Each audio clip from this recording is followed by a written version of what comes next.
Class 9 का जो गुरुत्वाकर्षण चैप्टर मैंने शुरू किया है उसको अब आगे बढ़ाते हैं।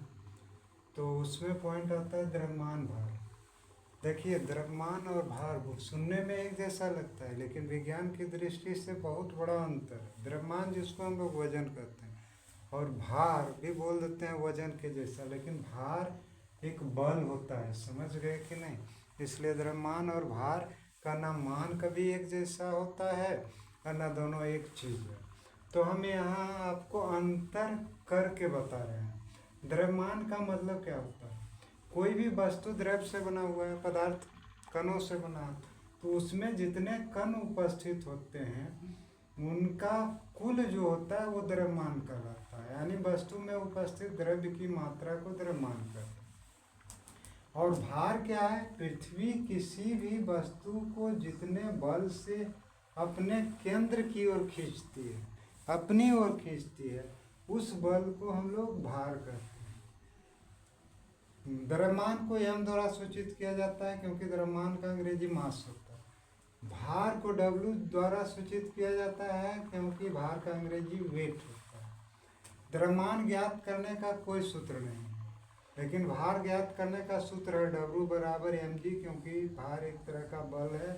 F बराबर ma तो आप जानते हैं। द्रव्यमान अदिश राशि है, इसमें सिर्फ परिणाम की जरूरत होती है, दिशा कोई जरूरत नहीं। और भार एक प्रकार का सदिश राशि है क्योंकि इसमें परिमाण के साथ साथ दिशा की भी जरूरत होती है।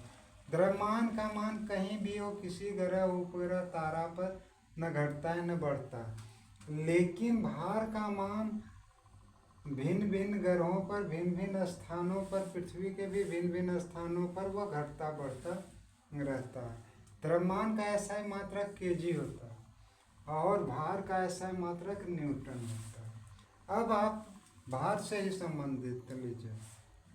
क्या कोई वस्तु का पृथ्वी पर जितना भार होगा चंद्रमा पर भी उतना ही भार होगा? नहीं, क्योंकि चंद्रमा पर g का मान जो होता है वह पृथ्वी पर के g के मान का 6वां हिस्सा होता है। तो चंद्रमा पर कोई वस्तु का भार जो होगा वो पृथ्वी पर के भार का 1/6 गुना होगा। पृथ्वी पर किसी वस्तु का भार अगर 12 न्यूटन है तो चंद्रमा पर वह 2 न्यूटन हो जाएगा। अब अगला पॉइंट है प्रणोद। प्रणोद आप लोग जिसको थ्रस्ट कहते हैं अंग्रेजी में, प्रणोद बल के बारे में तो बहुत जानते होंगे। प्रणोद भी एक प्रकार का बल है जो किसी सतह पर लंबवत बनता है, एकदम समकोण बनाते हुए बनता है, इसको हम लोग प्रणोद कहते हैं। ठीक है, प्रणोद बल हुआ, केवल वह लंबवत बल है। अब दाब आता है, दाब को अंग्रेजी में प्रेशर कहते हैं। तो आप इसका परिभाषा पढ़े होंगे कि एकांक क्षेत्रफल पर लगने वाले बल को दाब कहते हैं। तो वही यहाँ भी है, एकांक क्षेत्रफल पर लगने वाले प्रणोद को दाब कहते हैं। अब दाब का एसआई मात्रक क्या होगा? दाब का एसआई मात्रक जो होता है वो प्रणोद का बल न्यूटन पर मीटर स्क्वायर। लेकिन दाब के बारे में सबसे पहले बताने वाला वैज्ञानिक का नाम था ब्लैक पास्कल, इसलिए उसके सम्मान में दाब का एसआई मात्रक पास्कल होता है, जिसे हम पीए द्वारा सूचित करते हैं। अब है कि तरल में दाब। तरल समझिए, द्रव और गैस के संयुक्त रूप को तरल कहते हैं। तरल में द्रव भी आता है, गैस में भी आता है। लोग द्रव और तरल को एक समझ लेते हैं। द्रव का अंग्रेजी होता है लिक्विड और तरल का अंग्रेजी होता है फ्लूइड, यानी लिक्विड प्लस गैस। अब तरल दाब कैसे उत्पन्न करती है? आप लोग सुने होंगे वायुमंडल, ये दाब जो पृथ्वी पर किसी पेड़ पौधा जीव जंतु पर लगता है, तो यह गैसीय अवस्था में वायु है तो वह दाब लगा रही है। वायु दाब का तो उचित होना जरूरी है। हम बहुत ऊंचाई पर जाते हैं, वायु दाब कम हो जाता है, हमारे नाकों से खून निकलने लगता है, सांस लेने में दिक्कत होने लगती है, ऑक्सीजन की कमी ही होती ही है। साथ में रक्त दाब जो होता है वह अधिक हो जाता है, वायु दाब कम होता है, आपके शरीर से रक्त निकलने लगेगा। यदि अंतरिक्ष यात्री को साधारण कपड़ों भेज दिया जाए तो उसका एक एक नस फट जाएगा, क्योंकि वहाँ वायु दाब 0 है और शरीर का दाब मैक्सिमम हो जाएगा।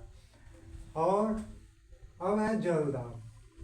तो मान लीजिए कोई वस्तु को अगर जल में डुबाते हैं तो जल भी उस वस्तु पर दबाव उत्पन्न करती है।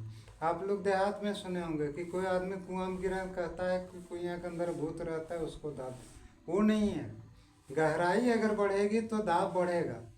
तो इसलिए वह जो होता है कुएं का जल उस वस्तु को दाबे रखती है दबाव के कारण, और जब उसका शरीर फिर अपघटित होने लगता है मरने के बाद तो वह हल्का हो जाता है। जानते ही हैं कि जब शरीर मतलब मर जाता है आदमी तो उसके शरीर में विभिन्न गैस बनता है जिसके कारण वो हल्का हो जाता है।